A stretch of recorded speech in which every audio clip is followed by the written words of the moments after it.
निकाय चुनाव में कांग्रेस पार्टी से टिकट न मिलने नाराजगी, पार्टी से बगावत, निर्दलीय प्रत्याशी के रूप में ठोकी तार।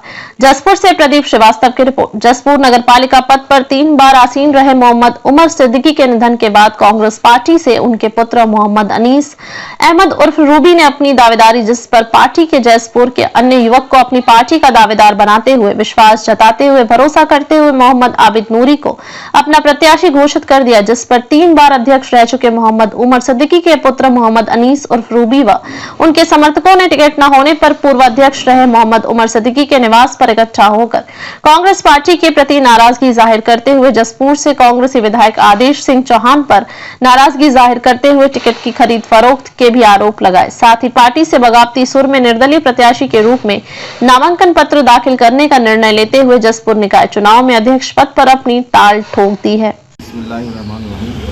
देखिए, जहाँ तक टिकट का प्रश्न है कांग्रेस पार्टी के, तो मेरा परिवार कभी टिकट का मोहताज नहीं रहा। आप लोग सब लोग प्रत्यक्ष गवाह हो कि 2 बार मेरे पिताजी और 1 बार मेरी माता बिना किसी टिकट सिंबल पर निर्दलीय प्रत्याशी के रूप में मैदान में आए और जनता ने उन्हें नगर पालिका में चेयरमैन पद पर पहुँचाया।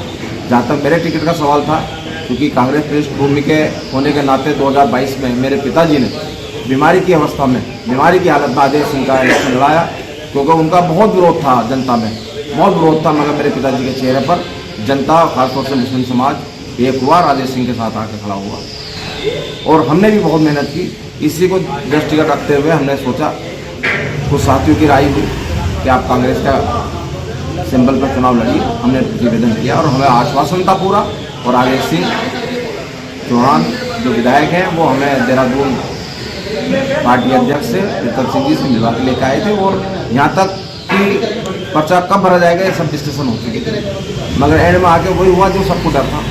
सब लोग कहते थे हमसे कि आपको टिकट नहीं मिलेगा, ये टिकट पैसों में बिक जाएगा। मगर हमें विश्वास था कि आदेश सिंह पिछली बार की तरह इस बार नहीं करेंगे।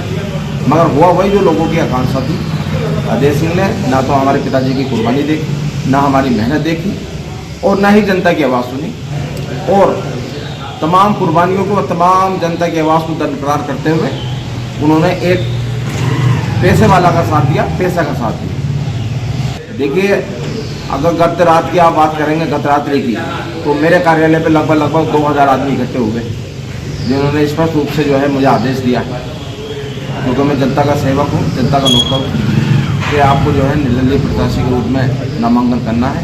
और उसी क्रम में कल सोमवार को मैं अपने कार्यालय से निर्दलीय प्रत्याशी के रूप में नामांकन करने जा रहा हूँ। देखिए, मैं आपसे बताना चाहता हूँ, जो हमारे विधायक आदेश चौहान है वो कांग्रेस पार्टी के विधायक, तो उस कांग्रेस पार्टी को और उनको विधायक बनाने के लिए मुसलमानों ने एक बड़ी तादाद में वोट दिया। लगभग 32 से 33 हज़ार वोट मुस्लिम समुदाय ने आदेश चौहान को दिया। लेकिन अब वही जनता जसपुर की अनीस रूबी एडवोकेट के साथ खड़ी थी, और आज ये कांग्रेस का टिकट जो एक टिकट माना जा रहा है इस चुनाव में,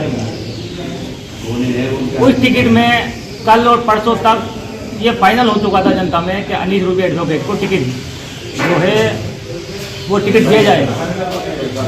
लेकिन एक बड़ा पैक उस रात में हुआ और एक डमी कैंडिडेट को जसपुर की जनता के सामने पेश करा गया। मैं आदेश चौहान जो हमारे विधायक हैं उनसे बता देना चाहता हूं कि आज भी जनता अनीस रूबी एडवोकेट के साथ खड़ी है। कल रात ये साबित हो चुका है, 2000 की तादाद में उनके कार्यालय पर एक जसपुर की भारी तादाद, लकड़ी मंडी ठेकेदार और जितने भी शहर के ईदगाह, मोहल्ला चौहान, भट्टा, डेरिया, इतने लोग उनके साथ खड़े थे। और मैं उनसे एक चीज़ और बता देना चाहता हूँ कि अनीस रूबी एडवोकेट जी के लिए पब्लिक रोई है। उनकी रोने की वजह ये रही है कि जिस विधायक को हमने उनके वालिद साहब मोहम्मद उमर की वजह से उनका विरोध को ख़त्म करते हुए उन्हें विधायक बनाया था, और आज वही पब्लिक अनीस रूबी एडवोकेट के लिए वोट और सपोर्ट के लिए खड़ी है। वो तन मन धन उनके लिए लगाने के लिए तैयार है। एक बड़ी तादाद में उनके लिए चंदा भी इकट्ठा हो चुका है। मैं उनसे बता देना चाहता हूँ, उनकी ये गलती उनको एक बार जिस दिन वोट खुलेंगे उस दिन करना होगा, क्योंकि जसपुर की जनता अनीस रूबी एडवोकेट जी के साथ है, और वो नहीं चाहती कि एक तकब्बुर वाला आदमी जसपुर का चेयरमैन बने। वो हमेशा गरीब आदमी को चेयरमैन बनाना चाहती है। जैसे मैं आपको बता दूं कि हमारे बुजुर्ग मुख्तियार साहब एक गरीब आदमी थे, वो जसपुर के चेयरमैन बने। दूसरी बार फिर एक चेयरमैन का जो चुनाव हुआ, फिर फरीदा चेयरमैन एक गरीब प्रत्याशी थी, वो जसपुर की चेयरमैन उन्होंने 5 साल करी। फिर तीसरे प्रत्याशी आए मोहम्मद उमर सिद्दीकी, वो भी गरीब थे, उन्हें लोगों ने झंडा दिया, उनको 3 बार चेयरमैन बनाया। जैसे मैं इन श्रेणी में खड़ा करूंगा हाजी जाय साहब को, उस टाइम वो भी गरीब आदमी थे, जितने खड़े थे सब उद्योगपति थे, लेकिन एक हाजी जाय को गरीब होने की वजह से जसपुर की जनता ने चेयरमैन बनाया। जब भी यहाँ चेयरमैन बना, कहने का मतलब ये है, जब भी यहाँ चेयरमैन बना एक गरीब आदमी चेयरमैन बना जो गरीबों के साथ चलता है। यहाँ पे उद्योगपति और मालदार आदमी का कोई काम नहीं है, क्योंकि उद्योगपति और मालदार आदमी कभी आवाम की बात नहीं सुनता। वो 300, 500, 700 रुपये काम कभी जनता के नहीं कर सकता, क्योंकि उसके पास इतना टाइम नहीं होता। और मैं एक चीज़ और बता देना चाहता हूँ कि आने वाला समय मोहम्मद अनीस रूबी एडवोकेट जी का होगा, और जनता ने खुले लफ्जों में ये ऐलान कर दिया है कि टिकट कोई मायने नहीं रखता है चुनाव में। और जो टिकट मायने रख रहा था वो भी अनीस रूबी एडवोकेट की वजह थी, और आज अनीस रूबी एडवोकेट जी को टिकट नहीं मिला, तो इस टिकट की कोई भी मायने नहीं रखता। और अनीस रूबी एडवोकेट आने वाले चेयरमैन होंगे इंशाअल्लाह, जसपुर की आवाज़ उनके साथ।